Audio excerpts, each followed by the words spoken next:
My name is Patience Hutcherson. I'm 32 years old now, and for most of my life, I believed my name was a curse I had to live up to. The night my father canceled my 20th birthday for my sister's tantrum is the night I finally understood the truth about my family. It happened in our living room, the same living room where family photos smiled down from the walls, pretending we were something we were not. A half-inflated gold balloon shaped like a 2 drooped against the couch. The 0 had already burst hours earlier, like a bad omen no one acknowledged. A bakery box with my name written in purple icing sat untouched on the coffee table, the frosting beginning to crack from the air. My cake, my birthday. My sister was screaming. "I said I don't want her party happening today," she shouted, her voice sharp enough to cut glass. "It's embarrassing. Everyone's paying attention to her."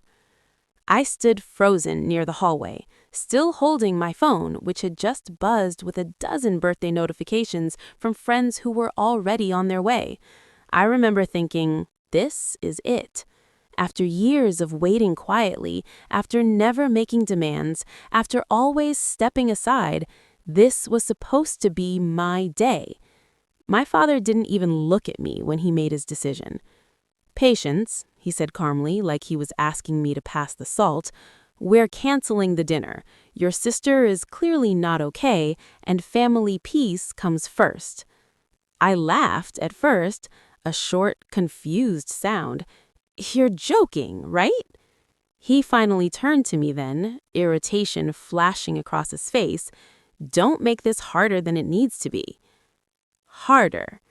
That word hit harder than his decision. My sister, Lydia, was sitting on the floor dramatically, arms wrapped around her knees, eyes red but dry. She peeked up at me through fake tears, and for just 1 second, just one, I saw it. Satisfaction. That was the moment something inside me snapped. I didn't yell, I didn't cry, I didn't beg. I simply picked up my purse, walked to the door, and said the words that would change everything. If I walk out tonight, don't follow me, don't call me, and don't pretend you don't know why. Then I left. Before I continue, let me ask you something. Have you ever been chosen last, even on the one day meant for you? If this story resonates with you, subscribe, like, and share your thoughts in the comments.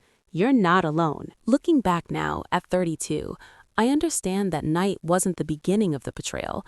It was just the moment I finally stopped excusing it. I grew up in a neat, quiet, suburban home in Ohio, the kind with trimmed hedges and neutral-colored walls. On the outside, we looked like a stable, loving family. My father, Richard Hutcherson, was respected in our community. My mother, Elaine, played the role of the gentle peacemaker, and Lydia, my younger sister by 3 years, was the sun everyone revolved around. Then there was me, the background character, the easy child, the one who didn't need much. At least, that's what they told themselves. I learned early that love in our house wasn't evenly distributed, it was earned. Lydia earned it by being loud, emotional, fragile. I earned survival by being quiet. When Lydia cried, the house stopped. When I cried, I was told to be strong. "She's sensitive," my mother would whisper whenever Lydia lashed out. "You're mature for your age," my father would say when I swallowed my pain. At 6 years old, I learned how to clean up my own messes, emotional and otherwise. At 8, I learned how to disappear into books. At 12, I learned how to smile while feeling invisible. Birthdays were always complicated. Lydia's birthdays were events, themes, balloons, guests, cakes shaped like unicorns and movie characters. Mine were quieter, low-key, my parents said. A dinner at home, a single gift, sometimes postponed if Lydia wasn't feeling well. By the time I turned 20, I stopped expecting anything. Still, when my 20th birthday approached, something inside me dared to hope. I was in college then, commuting from home to save money. I worked part-time at a bookstore, juggling classes and bills, trying desperately to prove that I deserved space in the world. My friends, real friends, had insisted on celebrating me. "You're turning 20 only once," my best friend Maya said. "Let us show up for you." For the first time, my parents agreed to host a small dinner, just family and a few friends, nothing extravagant. But to me, it meant everything. I spent the entire day nervous, excited. I even wore a new dress, simple, blue, something that made me feel seen. Then Lydia came home in a mood. She was 19 then, freshly dropped out of college, angry at the world for not bending to her will. She barely looked at me when she walked in, slamming doors, sighing loudly, complaining about headaches. By dinner time, her mood had escalated into a full-blown meltdown. "She's ignoring me on purpose," Lydia accused, pointing at me. "I didn't say anything," I replied softly. But it didn't matter. It never did. And that brings us back to the living room, the cake, the balloons, my father's decision. After I left that night, I drove aimlessly for hours. I turned my phone off, I cried in a gas station parking lot, mascara streaking down my face, chest aching with something deeper than sadness. It wasn't just a birthday they took from me, it was confirmation. Confirmation that I would never come first. Confirmation that my pain was always negotiable. Confirmation that patience was expected, but never rewarded. What I didn't know then was that my leaving would expose secrets I wasn't supposed to uncover. Texts that weren't meant for me, conversations that revealed years of manipulation, and a truth about my sister that would permanently fracture our family.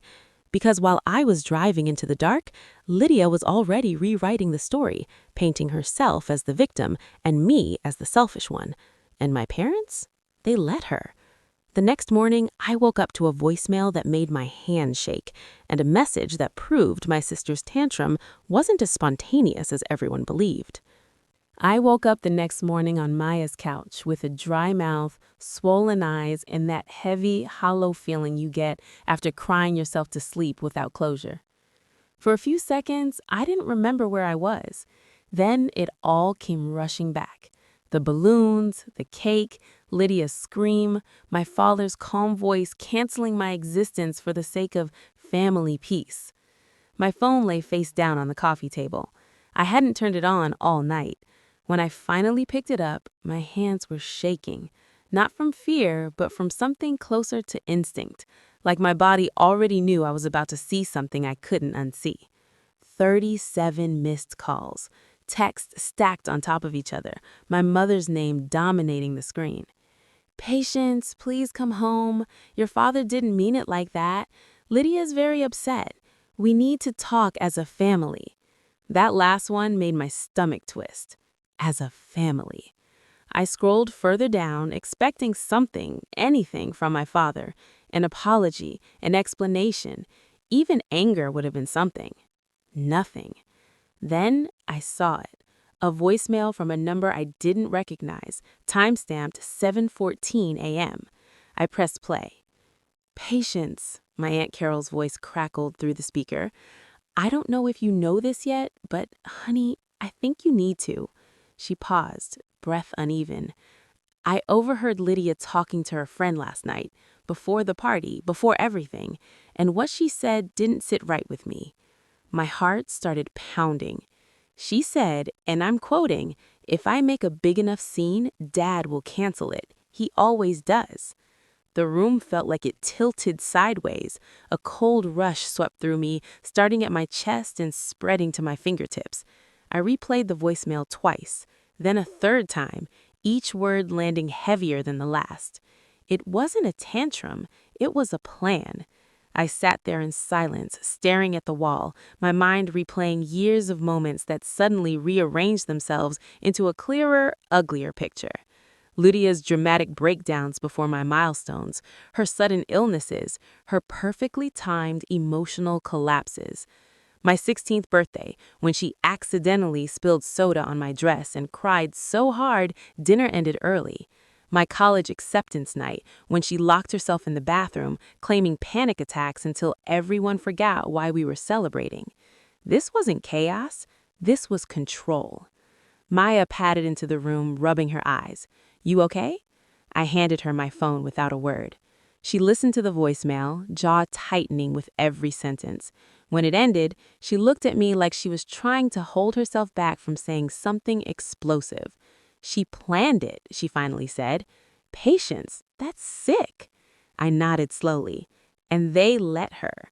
That part hurt more than Lydia's manipulation, because manipulation only works when someone keeps rewarding it. I didn't go home that day.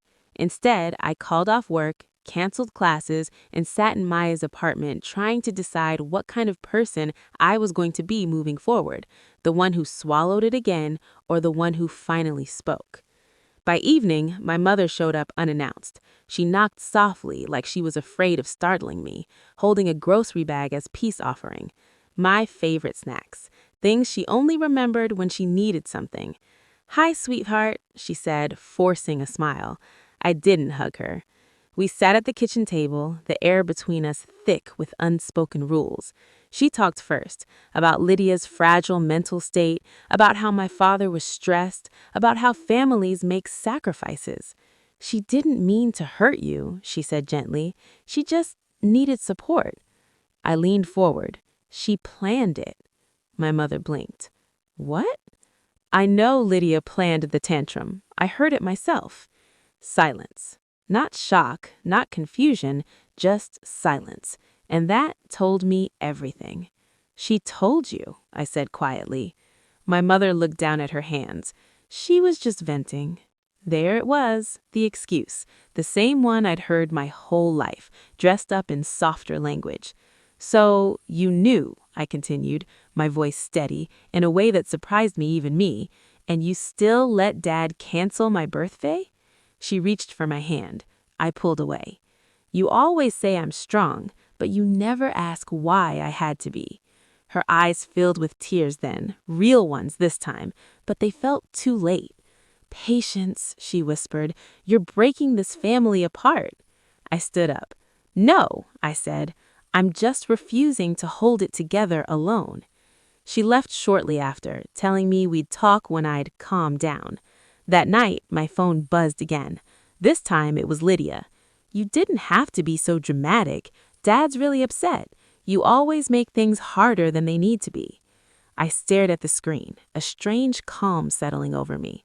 For the first time, I saw her clearly, not as my sister, not as the fragile one, but as someone who had learned very young how to weaponize emotion. I typed one sentence back. "I know you planned it." 3 dots appeared, then disappeared, then appeared again. Finally, "You're paranoid." But she didn't deny it. That's when I made a decision that would change everything. I wasn't going back. Not yet. I packed a bag the next morning, found a short-term sublet near campus, took on extra shifts at work. I told myself it was temporary, that space would help them understand what they'd done. What I didn't know was that my absence would push Lydia to escalate, because when manipulators lose control, they don't apologize, they retaliate. And a week later, I'd receive a message, screenshots actually, that would prove my sister wasn't just sabotaging birthdays, she was rewriting my entire role in the family. The screenshots showed Lydia telling relatives I was unstable, jealous, and dangerous, and my parents weren't correcting her. The screenshots arrived on a Tuesday afternoon while I was shelving books at the store, my mind blissfully occupied with the smell of paper and the quiet order of alphabetized spines. For a few hours, I almost felt normal, like a woman in her 20s trying to build a life, not a daughter quietly erased from her own family. My phone vibrated in my apron pocket.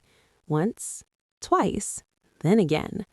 I ignored it at first. Work had taught me that most things could wait 5 minutes, but something in my chest tightened anyway, a familiar warning I'd learned not to dismiss. When I finally checked my phone, my stomach dropped. Unknown contact. "I thought you should see this." Below it were screenshots, lots of them. Group chats, family threads, names I recognized instantly. My Aunt Denise, my cousin Mark, even my grandmother's number. And there was Lydia. She's been unstable lately. She's always resented me. I'm honestly scared of what she might do. She walked out on us, just abandoned the family. My hands went numb. I leaned against the shelf, the world around me blurring as I scrolled. Message after message painted me as volatile, jealous, ungrateful. Someone I barely knew replied with, "We always thought something was off about her." Something was off about me. What gutted me wasn't just Lydia's lies. It was the silence that followed them. My parents were in that group chat. I could see their names, their read receipts. They didn't defend me. They didn't correct her. They let the story stand. I locked myself in the staff bathroom and sat on the toilet lid, pressing my fist against my mouth to keep from making a sound. It felt like I was shrinking, like the walls were closing in, like every version of myself I'd worked so hard to become was being overwritten by a narrative I didn't consent to. This wasn't just favoritism anymore. This was character assassination. I texted the unknown number back. "Who is this?"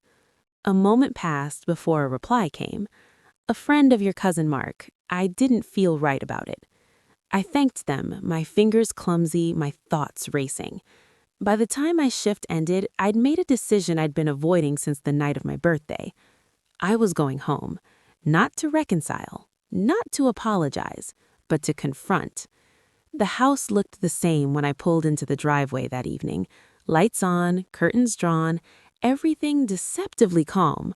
For a moment, I wondered if I was imagining it all, if maybe this was just another misunderstanding I'd blown out of proportion. Then I remembered the screenshots. I walked inside without knocking. My mother was in the kitchen, stirring something on the stove. She turned, startled, then relieved. "Oh, Patience, you should have called." "Why? So you could warn Lydia?" Her smile faltered. My father appeared in the doorway, arms crossed, jaw tight. "What's this about?" I pulled my phone out and placed it on the counter, sliding it toward them. "You tell me." They looked, scrolled, said nothing. "How long?" I asked quietly. My mother's voice wavered. She was upset. We didn't want to escalate. "You let her tell people I'm dangerous." "She's emotional," my father snapped. "You know how she is." That old excuse again. I turned to him. "And what am I?" He hesitated. That hesitation shattered something final inside me. Lydia walked in then, drawn by raised voices, her expression shifting the moment she saw me. Surprise, then calculation, then offense. "You went behind my back," she said, like I was the one who'd betrayed her. "You lied about me," I replied. She scoffed. "I told people how I felt." "No, you told people who I was." My mother stepped between us. "Please, not like this." "Like what?" I asked. "Like the truth?" Lydia's eyes filled with tears on command. "You've always hated me." And just like that, the focus shifted. My father sighed heavily. "Patience, why can't you just let things go? You know how fragile your sister is." I laughed then, a hollow, disbelieving sound. Fragile people don't run smear campaigns. The room went silent. Lydia stared at me, her tears drying instantly. That's when I knew. She wasn't fragile. She was strategic. "I'm done," I said calmly, in a way that surprised me. "I won't be your scapegoat anymore." I walked toward the door. My mother called after me. "If you leave again, don't expect things to be the same." I paused, my hand on the doorknob. They already aren't. That night, I cried harder than I had on my birthday, not from shock, but from grief. Grief for the family I thought I had. Grief for the girl who believed Patience would someday be rewarded. But grief did something else too. It clarified. I started therapy a week later. At first, I talked about Lydia, then my parents, then slowly I talked about myself, the ways I'd learned to disappear, to shrink, to over-accommodate.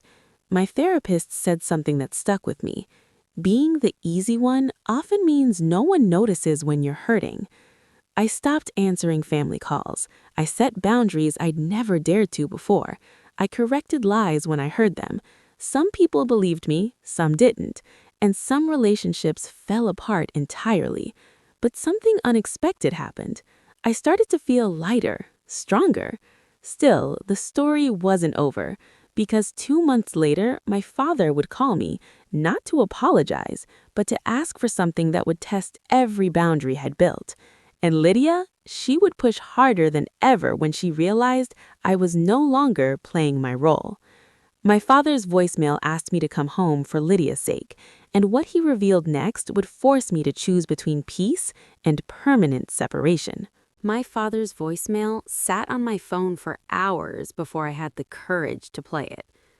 I was lying on my bed in the tiny sublet room I'd rented near campus, staring at the cracked ceiling, listening to the distant sound of traffic and someone laughing outside. Ordinary life sounds, the kind of sounds that reminded me the world kept moving, even when your own family tried to freeze you in a role you'd outgrown. The notification blinked again. Dad, voicemail, 1:42. I exhaled slowly and pressed play. Patience, his voice said, tired but firm, like he was already bracing for resistance. Your sister isn't doing well. She's been crying nonstop. She's barely eating. This whole situation has taken a toll on her mental health. I closed my eyes. We need you to come home, he continued, just for a bit, to smooth things over, for Lydia's sake. There it was. Not, I'm sorry, not, we were wrong, for Lydia's sake. He went on, families forgive, that's what we do.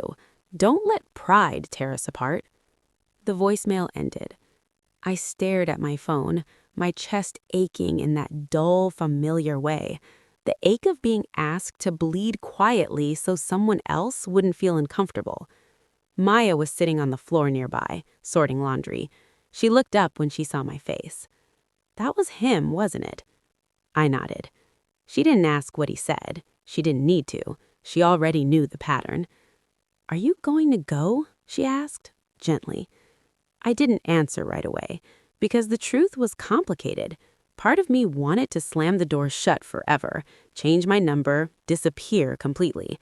Another part of me, the part raised on responsibility and guilt, still felt that old tug, the conditioning, the voice that said, be patient, be kind, don't rock the boat.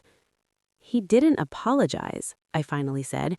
He just assigned me a job. Maya folded a shirt slowly. That's not reconciliation. That's recruitment. That night, I barely slept. I kept thinking about Lydia as a child, about the moments when she'd clung to me, when she'd begged me not to leave her alone with our parents' arguments, about the version of her that felt real before everything turned performative. By morning, my resolution had softened, not into surrender, but into something else. Clarity. I texted my father. I'll come, but we're talking, all of us, and I'm not apologizing for leaving. The reply came almost instantly. Fine. That should have been my first warning. When I walked back into the house 2 days later, the energy was wrong. Too quiet, too careful. My mother hugged me like she was afraid I'd break. My father avoided my eyes. Lydia was nowhere to be seen. She's resting, my mother whispered. Doctor said stress can trigger episodes. I nodded, saying nothing. We sat in the living room, the same one where my birthday had been canceled. The furniture hadn't moved, but I had. I could feel it in the way I sat straighter, the way my voice didn't waver when I finally spoke. I'm not here to fight, I said. I'm here to be honest. My father cleared his throat. Then be honest. I won't take responsibility for Lydia's emotions anymore. My mother's lips pressed together. I lied about me, I continued. She manipulated situations and you both allowed it. If I'm going to have a relationship with this family, that stops. Silence. Then Lydia appeared in the doorway. She looked smaller than I remembered, pale, fragile-looking, wrapped in a blanket like armor. If I didn't know better, I might have believed the image. I knew she'd do this, Lydia said weakly. Come back just to attack me. I didn't rise to it. I didn't attack you, I said calmly. I set a boundary. Her eyes flashed. You've always wanted to make me look bad. There it is, my father snapped at me. "See? This is what I meant. She's not stable enough for this conversation." I stood up slowly. "No, she's not used to being challenged." Lydia's voice sharpened instantly, the blanket slipping from her shoulders. "You think you're better than me now? I think I'm done pretending you're helpless." That was the moment the mask cracked. "You're jealous," she hissed. "Always have been. You couldn't stand that Mom and Dad cared about me more." My mother gasped, "Lydia!" But it was too late. The truth spilled out like it had been waiting. "They needed me," Lydia continued, her voice rising. "Someone had to matter in this family, and if playing the victim was the only way to keep their attention, so what?" The room went silent. My father stared at her, stunned. My mother sank into the couch, hand over her mouth. And me? I felt strangely calm, because finally, it wasn't just my word against hers. "You admitted it," I said softly. Lydia's face drained of color. "I didn't mean—" But my father cut her off. "Enough." His voice was different now, tighter, sharper. For a split second, I thought this was it, the reckoning, the apology I'd waited decades for. Instead, he turned to me. "Why would you push her like that?" That was the moment I knew. Even with the truth laid bare, they would still choose comfort over accountability. I picked up my bag. "I came hoping for honesty," I said. What I found was confirmation. My mother reached for me. "Patience, please. We can fix this." I shook my head. "Not if I'm the only one expected to change." At the door, I turned back one last time. "I love you, but I won't sacrifice myself to keep you comfortable." And I left. In the weeks that followed, something unexpected happened. The lies stopped working. Without me around to absorb the tension, Lydia's behavior became impossible to ignore. Relatives started asking questions. Friends pulled away. The victim narrative cracked under its own weight. My parents didn't call for a long time, and for the first time in my life, the silence didn't feel like punishment. It felt like peace. Still, the story wasn't finished, because 3 months later, an email would land in my inbox, one that would force my parents to finally confront what they'd done, and it wouldn't come from me. The email came from a therapist, and it contained Lydia's own words, documented, undeniable, and devastating. The email arrived on a quiet Sunday morning, the kind of morning that usually felt safe. Sunlight filtered through my blinds in thin, golden lines. I was sitting at my small kitchen table, coffee cooling beside me, a book open but unread. Sundays had become my reset days. No family calls, no explanations, just space. Then my phone chimed. Subject: request for family contact. Hutcherson case. My stomach tightened before I even opened it. The sender wasn't someone I recognized at first. Dr. Evelyn Marks, LCSW, a therapist. The words family contact stared back at me like a warning label. I hesitated, then tapped. "Patience Hutcherson.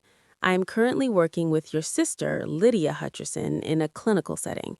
During recent sessions, your name has come up repeatedly in a way that raises ethical and emotional concerns.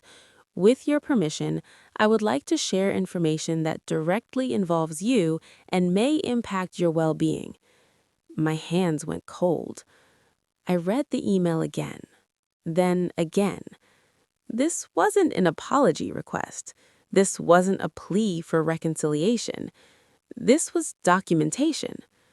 I replied with one sentence: "You may share." The response came faster than I expected. Attached was a PDF. Session notes. Redacted in places, but clear enough to tell a story Lydia could no longer control.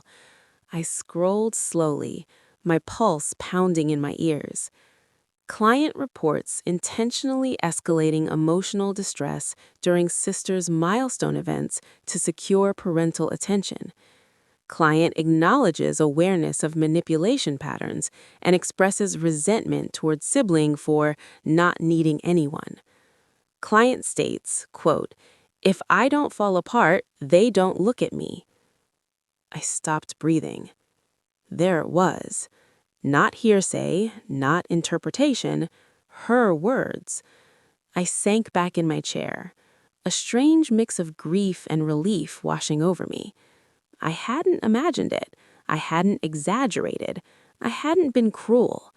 I had been accurate. Further down the document, a paragraph stood out. Client displays limited accountability and externalizes blame. Therapist recommends reduced triangulation within family system and encourages direct acknowledgement of harm caused. Reduced triangulation. That was a polite, clinical way of saying, stop using patience as the emotional lightning rod. My phone buzzed again. Another email, this time from my mother. Subject, please call us. 3 missed calls followed, then one from my father. I didn't answer.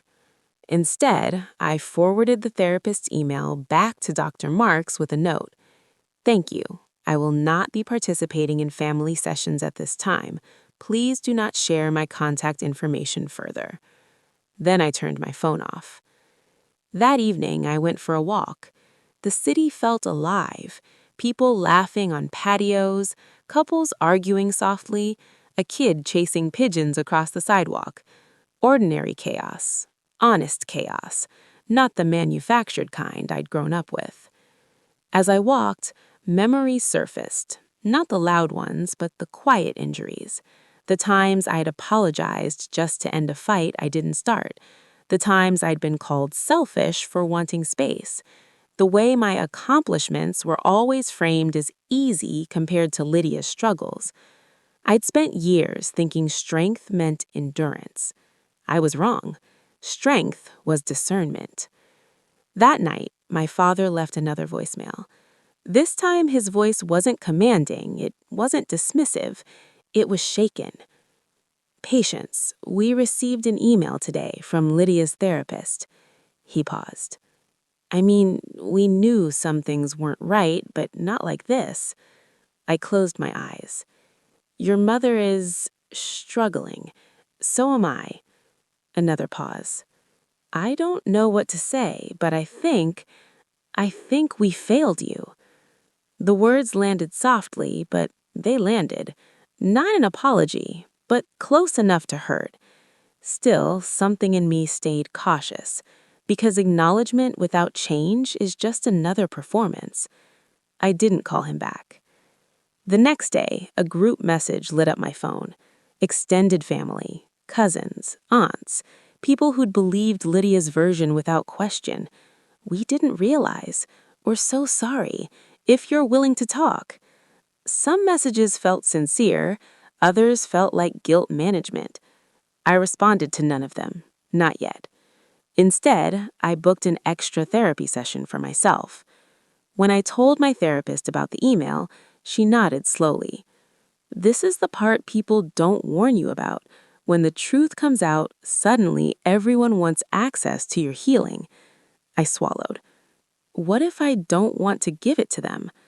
Then you don't, she said gently. Healing isn't a group project. That night, I wrote a letter.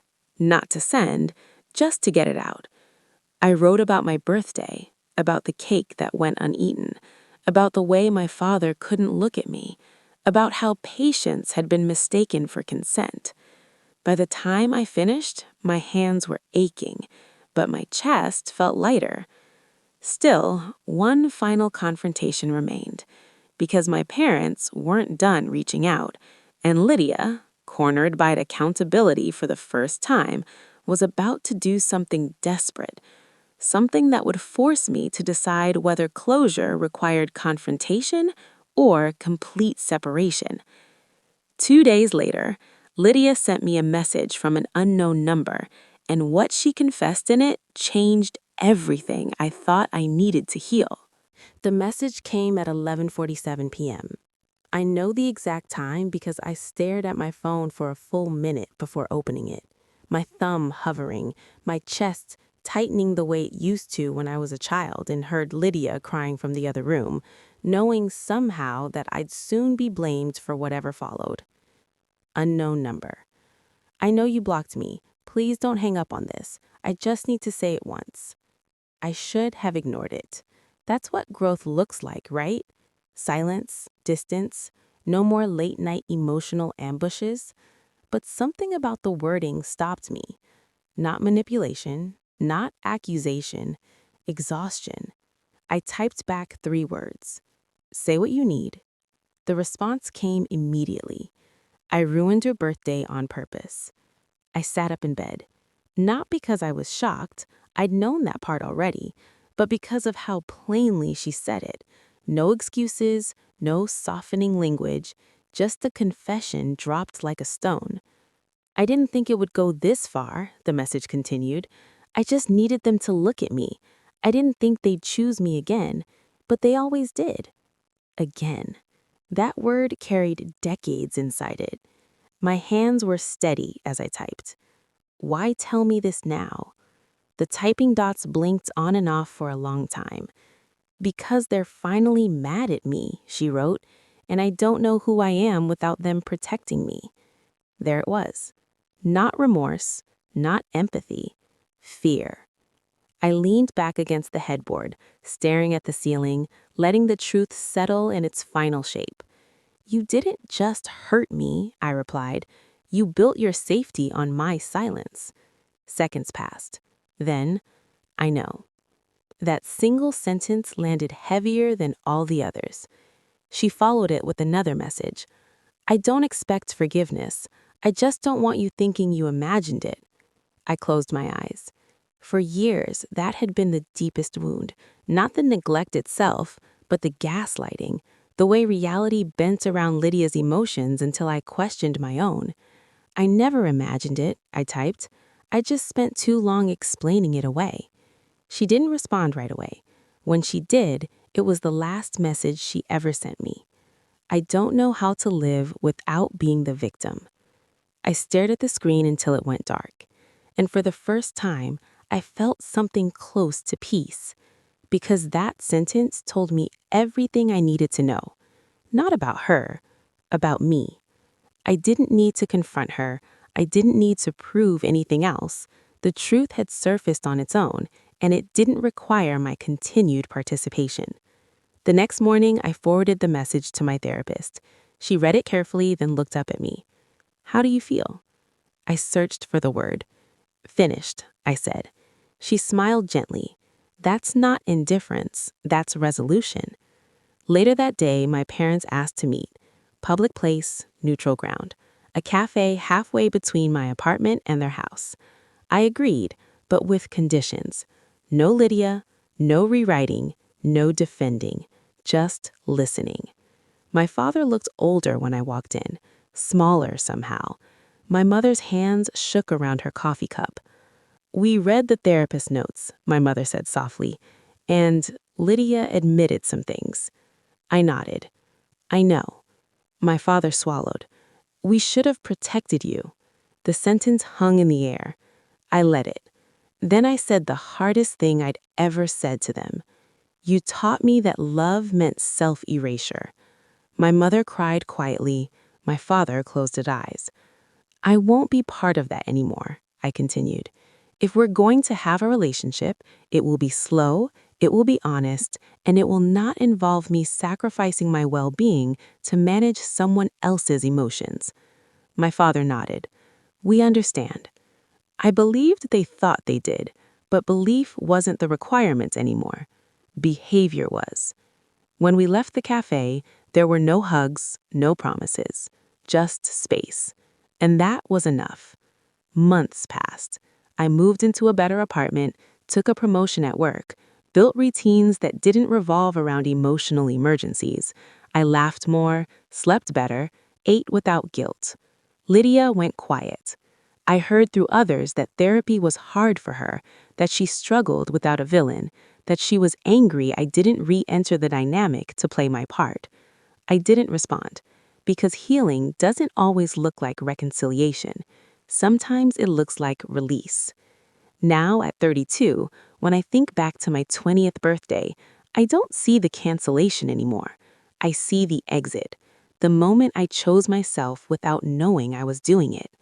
My name is Patience Hutcherson, and patience is no longer the thing people take from me.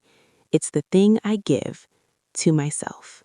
I didn't realize how quiet my life had become until someone pointed it out. It happened during a work lunch with a colleague named Sandra, a woman in her early 40s with kind eyes and a habit of asking thoughtful questions instead of filling silence. We were sitting outside, plastic containers open between us, the hum of traffic blending into the background. "You're calm," she said suddenly, smiling. "Not boring calm, real calm, like someone who's not waiting for the next crisis." The words startled me. I opened my mouth to respond, then closed it again, because she was right. For the first time in my life, I wasn't bracing myself for a phone call that would derail my day. I wasn't scanning messages for hidden accusations. I wasn't preemptively apologizing for needs I hadn't even expressed yet. My life had become mine. That didn't mean it was painless. Healing never is. But it was honest.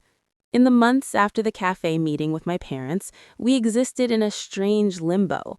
Occasional texts, carefully neutral updates, no emotional dumping, no triangulation, no Lydia. At first, the distance felt like standing on one foot, unnatural, wobbly, exhausting. I'd been trained my entire life to anticipate their needs before my own. Not doing that felt wrong, like I was breaking some unspoken rule. Then, slowly, the guilt began to loosen its grip. I started noticing how much energy I'd been spending just to maintain equilibrium, how much of myself had been poured into keeping other people comfortable while I quietly disappeared. I stopped explaining my choices. When relatives asked why I wasn't coming around as much, I didn't defend myself. I didn't rehash the story. I simply said, "I'm doing what's healthy for me." Some nodded, some went silent, and some stopped calling altogether. That part hurt more than I expected, because it confirmed something I'd been afraid to admit. Some relationships only survive when you accept mistreatment. Letting those go felt like grief layered on top of grief, but it also created space. Space for friendships that didn't feel transactional. Space for mornings that didn't start with dread. Space for a version of me that wasn't constantly explaining her existence. Then, one afternoon, my mother called. Not crying, not frantic, measured. "Patience," she said carefully. "My father and I are thinking about selling the house." The words caught me off guard. "That's a big step," I said. "Yes," she agreed. "We think it's time for a change." I could hear what she wasn't saying. The house held too many memories now, too many echoes of dynamics that had finally been exposed. Selling it wasn't just practical, it was symbolic. "And Lydia?" I asked, keeping my voice neutral. A pause. "She's staying with a friend for now," my mother said. "We're encouraging independence." Encouraging. It was the closest thing to accountability I'd ever heard them express. I didn't celebrate. I didn't feel vindicated. Mostly, I felt tired. "Telling me this doesn't mean I'm ready for more," I said gently. "I know," my mother replied. "I just wanted you to hear it from me." When we hung up, I sat there for a long time, phone resting in my lap. Part of me wondered if this was the turning point I'd once prayed for, the moment my family finally saw me clearly. Another part of me, the wiser part, knew better. Change that comes after consequences is still change, but it doesn't erase the past, and it doesn't automatically restore access. That night, I dreamed about my 20th birthday again, but this time the dream was different. I was standing in the living room alone. No Lydia, no parents, just me, the cake, and the balloons. The house was quiet, peaceful. I picked up the cake knife, and instead of waiting for permission, I cut the first slice myself. I woke up with tears in my eyes, not from sadness, from release. A week later, I received a handwritten letter, actual paper, my father's handwriting. I hadn't seen that in years. Inside, he didn't ask for forgiveness. He didn't explain himself. He didn't mention Lydia. He wrote about regret, about how easy it had been to mistake loud pain for real pain, about how pride had kept him from listening when listening mattered most. "I don't expect you to trust us," he wrote. "I only want you to know that we're trying to learn how not to lose you again." I read the letter twice. Then I folded it carefully and placed it in a drawer. Not as a promise, as a possibility. Because one of the hardest lessons I'd learned was this: forgiveness doesn't require immediate access. You can forgive someone and still keep your distance. You can acknowledge effort without surrendering boundaries. You can love people and still choose yourself. I was finally doing that. Still, one final moment was coming, one that would test whether my growth was real or conditional, because the invitation arrived 3 weeks later. An envelope, cream-colored, formal, Lydia Hutcherson named printed neatly on the return address, followed by my parents. Inside was a single card, a family gathering, a fresh start, everyone invited. My name sat there on the page like a question mark. I stared at it for a long time, my chest tightening, not with fear, but with awareness. This was the choice: attend and risk reopening wounds, decline and fully step into the life I'd built. And for the first time, I wasn't asking what they needed. I was asking what I did. I picked up my phone to respond to the invitation, and what I chose would permanently define my relationship with my family. I held the invitation in my hands for a long time. The paper was thick, expensive, thoughtful in the way people get when they want something to feel meaningful without addressing what made it necessary in the first place. My name sat there in elegant script, as if presentation alone could smooth over years of silence, dismissal, and quiet harm. A fresh start. I'd learned to be wary of that phrase. Fresh starts, in my family, usually meant forgetting without accountability, moving forward without looking back, resetting the board without acknowledging who'd been sacrificed in the last round. I placed the invitation on the table and stepped away from it, pacing my apartment like the answer might be hiding somewhere between the couch and the window. This wasn't about Lydia alone. It was about who I had become. 6 months ago, I would have said yes immediately, out of hope, out of guilt, out of fear of being labeled difficult.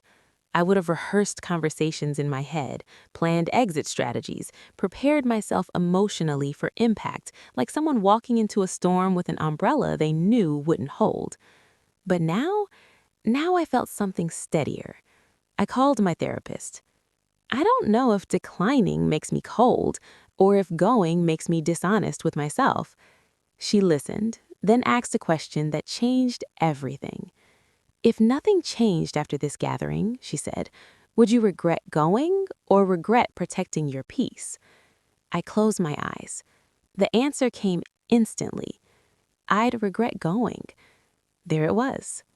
Clarity doesn't always come with fireworks. Sometimes it arrives quietly, like a door clicking shut. I picked up my phone and typed my response carefully. "Thank you for the invitation. I'm not ready to attend family gatherings yet. I wish you well." I stared at the message for a moment, waiting for the familiar surge of guilt. It didn't come. I pressed send. The fallout was quieter than I expected. My mother replied a few hours later. "We understand. The door is always open."